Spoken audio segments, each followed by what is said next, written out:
अस्सलामुअलैकुम वरहमतुल्लाहि वबरकातुहू। आपको बाबा लफ्ज़ कुकिंग में खुशामदीद है। आज हम आपके लिए बहुत ही मज़ेदार क्रिस्पी पोटैटो सैंडविच बना रहे हैं।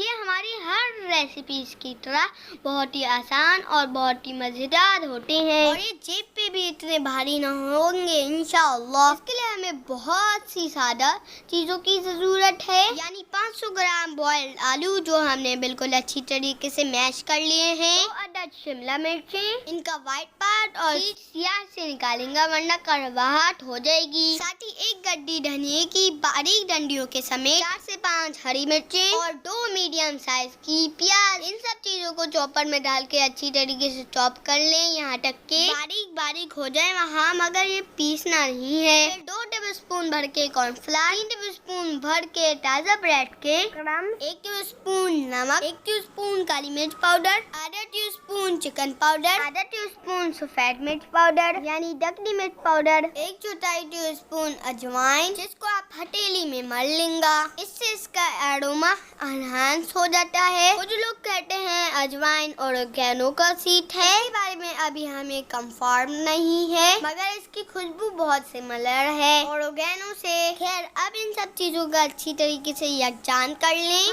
अगर आप फौरन ये मिक्सर इस्तेमाल नहीं कर रहे तो एक बात का ख्याल रख लेंगे कि वेजिटेबल्स का पानी अच्छी तरीके से छलनी या मलमल के कपड़े से निकाल लें। अब आप 1.5 कप मैदा, आधा टीस्पून काली मिर्च पाउडर, आधा टीस्पून नमक, आधा टीस्पून चिकन पाउडर, 1 अदद अंडा और आधा कप पानी को एक बाउल में डालें और अच्छी तरीके से मिक्स कर लें। इसका एक स्मूथ सा पेस्ट बनाना है जिसमें कोई भी लम्स ना हो। इसे भी साइड में रख दीजिए। साथ ही 3 कप ब्रेड क्रम्स ले लीजिए, आप बाजार वाले भी ले सकते हैं, मगर आलू में फ्रेश ही पीस के डालेंगे। आधा टीस्पून नमक, आधा टीस्पून चिकन पाउडर और आधा टीस्पून काली मिर्च पाउडर के करीब आलू वाले पापड़ हमने ढर्रा पीस लिया। पूरा चूड़ा नहीं बना लेंगे वरना मजा नहीं आएगा। इन सब चीजों को भी अच्छी तरीके से मिक्स कर ले। जाहिर आपको लग रहा होगा ये तो बहुत सारा काम है भाई, मगर अगर आप टाइम मैनेजमेंट से चले तो कोई भी